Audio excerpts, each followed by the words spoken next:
Kita akan review proses yang tadi 3 bulan tadi, kelamaan menurut saya juga, yang memastikan bahwa program PSO kami tidak mengganggu cash flow dari perusahaan Pertamina dan PLN dan lain-lain. Tapi nanti saya lihat, kalau nggak untung juga awas.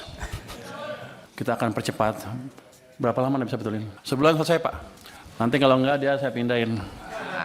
Jadi pada dasarnya begitu masuk akal, kita akan ini cepat-cepatnya. Kita akan review proses yang tadi 3 bulan tadi, kelamaan menurut saya juga, yang memastikan bahwa program PSO kami tidak mengganggu cash flow dari perusahaan Pertamina dan PLN dan lain-lain. Tapi nanti saya lihat, kalau nggak untung juga awas. Kalau udah costnya diturunkan, jangan main-main mereka. Tapi yang tadi saya janji akan betulin tadi proses di sini, kita akan percepat. Berapa lama Anda bisa betulin? Dulu itu setahun sekali Pak. Ya jangan setahun sekali lah. Dulu itu setahun sekali udah kita 3 bulan. Yang nentuin siapa? Kita perpres. Kita yang nentuin. Sebulan selesai ya? Sebulan selesai Pak. Nanti kalau enggak dia saya pindahin. Ini alhamdulillah ini kalau Menteri Keuangannya bergerak cepat begini nih Pak. Wah, Kita bersyukur ini Pak. Sebenarnya saya lagi mikir gimana ngeluarin uang itu, masih banyak di sana, masih numpuk. 200 triliun positif tanggapannya, tapi banyak yang ribut juga kan. Oh ini itu. Ya, saya mesti cari tools yang lain. Jadi kalau tambah lagi. Daripada uang kita numpuk di sana, utangnya bunganya dibayar, impactnya ke ekonomi juga kurang. Saya nunggu sebenarnya penyaluran yang cepat apa. Makanya saya sisirkan tuh kementerian-kementerian, saya ancam yang nggak bisa sampai Oktober nanti kalau Anda nggak bisa propose dengan clear seperti apa sampai akhir tahun, saya ambil uangnya. Nah kalau Danantara punya tagihan seperti ya langsung ngadap saya harusnya. Nanti saya tanya kalau rapat, saya sebagai apa? Pengawas Danantara. Awas ya kan. Terus tentang apa tepat sasaran apa enggak? Oh, satu lagi. Subsidi energi naik terus dari tahun ke tahun. Energinya kan, kalau itu namanya BBM kan? BBM itu solar, diesel, itu impor. Banyak impor Pak. Kita banyak impornya sampai puluhan miliar dolar setahun. Sudah berapa tahun kita mengalami hal tersebut? Sudah puluhan tahun kan? Kita pernah bangun kilang baru enggak? Enggak pernah. Sejak kritis sampai sekarang enggak pernah bangun kilang baru. Jadi nanti bapak-bapak kalau ibu-ibu ketemu Danantara lagi, minta Pertamina bangun kilang baru.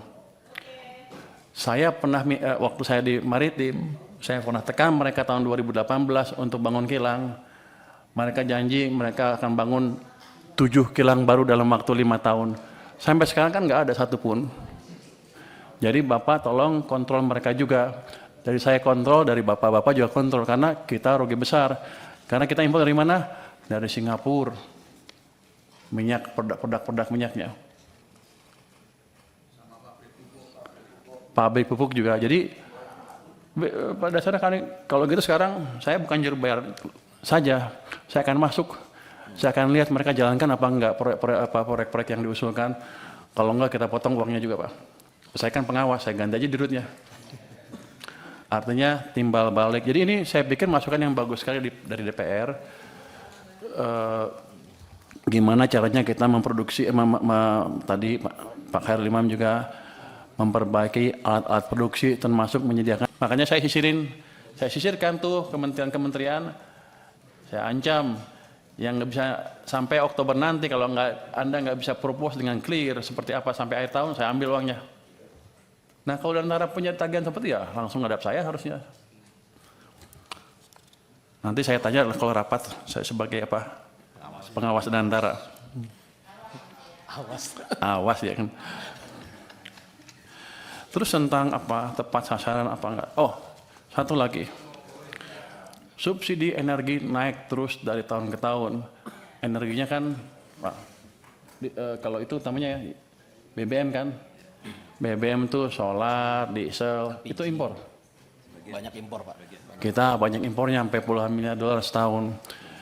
Sudah berapa tahun kita mengalami hal tersebut? Sudah puluhan tahun kan? Kita pernah bangun kilang baru enggak? Enggak pernah. Sejak kritis sampai sekarang enggak pernah bangun kilang baru. Jadi nanti bapak-bapak kalau ibu-ibu ketemu Danantara lagi, minta Pertamina bangun kilang baru. Saya pernah, waktu saya di Maritim, saya pernah tekan mereka tahun 2018 untuk bangun kilang. Mereka janji mereka akan bangun 7 kilang baru dalam waktu 5 tahun. Sampai sekarang kan nggak ada satupun. Jadi Bapak tolong kontrol mereka juga. Dari saya kontrol, dari Bapak-Bapak juga kontrol. Karena kita rugi besar. Karena kita impor dari mana? Dari Singapura. Minyak, produk minyaknya. Pabrik pupuk juga. Jadi pada dasarnya kalau gitu sekarang saya bukan juru bayar saja. Saya akan masuk. Saya akan lihat mereka jalankan apa enggak proyek-proyek yang diusulkan. Kalau enggak kita potong uangnya juga, Pak. Saya kan pengawas, saya ganti aja dirutnya. Artinya timbal balik. Jadi ini saya pikir masukan yang bagus sekali dari DPR. Gimana caranya kita memproduksi, tadi Pak Khairul Imam juga memperbaiki alat-alat produksi, termasuk menyediakan alat produksi yang baru yang selama ini kita gagal membangun.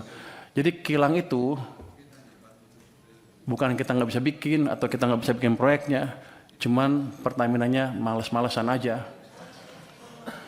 Saya pernah kasih ke mereka, biar aja karena mereka yang jelek-jelekin saya kemarin kan. Saya pernah kasih tawaran ke mereka, kalau nggak bisa bikin ya udah, ini ada investor dari Cina mau bangun kilang, Anda perlu beli 30 tahun, setelah 30 tahun Anda dapat kilangnya gratis. Pertamina bilang, kami keberatan dengan usul tersebut karena kami sudah over capacity. Waktu itu saya kaget, over capacity apa?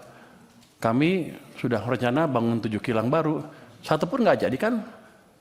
Mereka bilang, iya tapi ke depan akan jadi, sampai sekarang nggak jadi. Yang ada malah beberapa dibakar kan. Jadi tolong dari parlemen juga mengontrol Pertamina untuk hal tersebut. Jadi kita kerjasama. Tujuan kita sama sebetulnya mengurangi subsidi dan membuat subsidi yang ada pun lebih murah dan tepat sasaran. Jadi untuk subsidi gimana nature-nya? Subsidi sebetulnya kalau bisa nggak subsidi kan. Cuman karena ekonomi kita tumbuhnya nggak cukup bagus, masyarakat yang paling bawah belum bisa bertahan ketika harus menghadapi harga pasar. Dikeluarkan itu subsidi supaya mereka bisa hidup terus dan agak sejahtera lah ke depan. Tapi kunci utamanya adalah menciptakan pertumbuhan ekonomi yang lebih cepat. Jadi kita akan mencoba meningkatkan kesejahteraan semuanya sehingga mereka semua kuat pada satu titik, nggak harus subsidi lagi. Jadi langkah itu ke depan menciptakan pertumbuhan ekonomi yang lebih cepat. Makanya saya setuju banget dengan ambisi Pak Prabowo untuk menciptakan pertumbuhan ekonomi 8%. Walaupun susah mungkin ke 8, tapi selama kita bergerak ke arah sana dan bukan ke arah bawah seperti sebelumnya, harusnya cita-cita lama-lama akan tercapai juga. Jadi saya mohon Komisi 11 mendukung saya dalam hal itu, bersama-sama menciptakan tadi pertumbuhan ekonomi yang lebih cepat. Terus untuk data gimana tepat sasarannya, itu kita punya DTSN ya tadi ya. Ini sudah siap, sudah dipakai oleh Menteri Sosial ya, Kemensos, tapi belum dimanfaatkan oleh Menteri ESDM. Kami akan diskusi dengan mereka supaya mereka betul memakai data sen tersebut ke depan.